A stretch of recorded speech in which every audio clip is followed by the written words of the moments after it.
Kejaksaan Negeri Biren bersama instansi terkait memusnahkan barang bukti dari beberapa perkara yang sudah berkekuatan hukum tetap dan sudah diputuskan oleh Pengadilan Negeri Biren. Sejumlah barang bukti yang dimusnahkan diantaranya 6.100 gram jenis sabu, 4.300 gram ganja, 196 butir psikotropika, dan kosmetik ilegal, serta berbagai alat yang digunakan dalam tindak kejahatan seperti handphone dan senjata tajam. Seluruh barang bukti dimusnahkan dengan cara dibakar, dihancurkan, dan narkotika jenis sabu dicampurkan dengan air sehingga tidak dapat dipergunakan lagi. Kejari Biren Munawal Hadi memastikan bahwa proses pemusnahan barang bukti ini dilakukan secara transparan dan akuntabel. Hal ini dilakukan untuk menghindari adanya penyimpangan dan penyalahgunaan barang bukti sitaan. Ini kita melakukan pemusnahan barang bukti.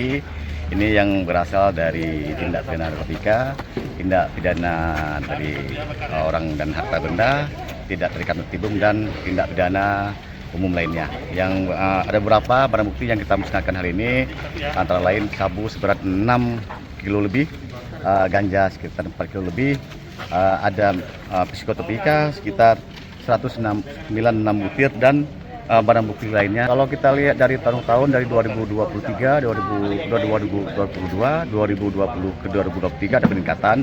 Namun di 2024 itu ada penurunan untuk perkara narkotika di Kabupaten Biren.